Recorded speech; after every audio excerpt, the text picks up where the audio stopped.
Whenever I take my bike out, I love to experiment with my cameras. I use my action cameras on a chest mount, my 360 camera for all sorts of angles, and even my Insta360 Go 3S when I want a chest mount view but don't really feel like putting on the chest mount. Seeing that I have a decent amount of experience with these cameras, you'd think by now I'd stop defaulting to automatic mode on my rides, but honestly it's just easier. But here I am looking at a camera that I spent a pretty penny on, thinking that perhaps I should actually start trying out some of the more nuanced settings and features. I know that in manual mode I have more control over the shutter speed and ISO, but on this particular camera the aperture is fixed, so that point on the light triangle is kind of moot. So for now I'll just use shutter speed and ISO to manage how much light hits the sensor on this camera. When I'm in automatic mode, the camera itself is constantly adjusting these settings, so it's always going to give me a pretty decent shot. However, when I take manual control of the camera, the ISO and shutter speeds that I prefer let in a lot of light, and without the computer managing that, you get these blown out images. In order to get an image with deeper colors and natural motion blur, I need to set my shutter speed according to the shutter speed should be double your frame rate rule, which really doesn't make a whole lot of sense because the shutter speed's measured as a fraction. So if my frame rate is 30 frames per second, then the shutter speed should be 1 over 60, and clearly 1 over 60 is not double 30. You really should just look at the denominator. That's what I do anyway. So if the denominator is double the frame rate, then you're good to go. So if I want to control the settings on my camera, how do I manage all this excess light that's going to be hitting the sensor? Well, you use a filter. Now, lucky for me, a company called Aloof reached out and asked me if I wanted to try out their Action 4 filters. Of course, I jumped at the opportunity to give them a try. They're technically ND-PL filters, so ND stands for neutral density, which manages how much light is getting through the lens and the filter. The PL is a polarizing lens, so that kind of helps reduce glare.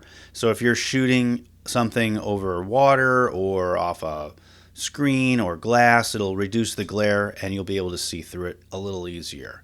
Despite the fact that Aloof sent me these on the house, I'm still going to give them a fair review. I mean, they might be awesome, they might be terrible. I don't know yet. We'll try it out and we will see what happens. Anyway, the pack they sent me came in 4 settings: ND8, 16, 32, and 64. Every single one of them are polarized.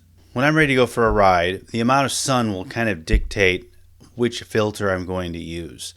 If it's overcast, I might pick the ND8. If it's super bright out, I might pick the ND64.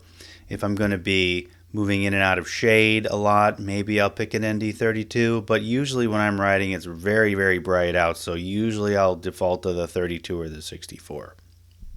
So luckily, the filter fits quite snugly on the lens of my Action 4. While the case and packaging leave a lot to be desired, I mean, it's a plastic case with foam liners. The filter themselves are quite sturdy and clearly well made. People often talk about the elusive natural motion blur, but when you have a much slower shutter speed, you can clearly see what is motion blur and what is not. On the left is the paused footage with the filter, and on the right, footage from a shot taken in automatic mode.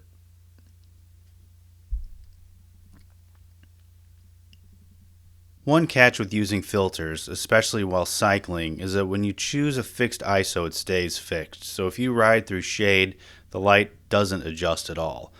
While when you ride through in automatic mode, the camera adjusts the light, so you're always getting a bright but balanced shot.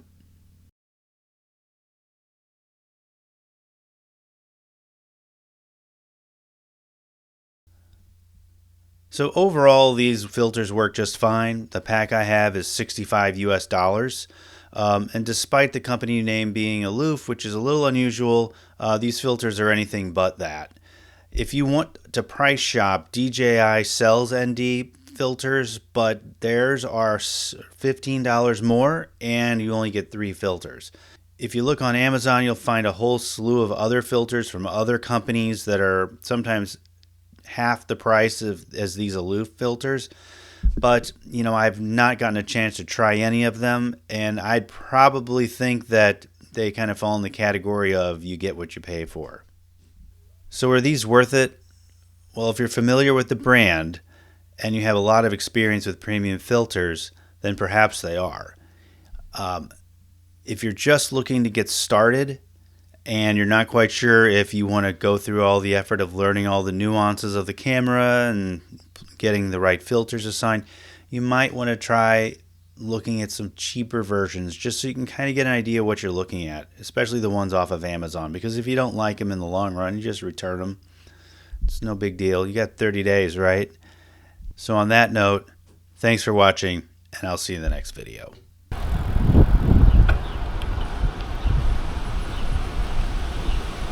More due diligence.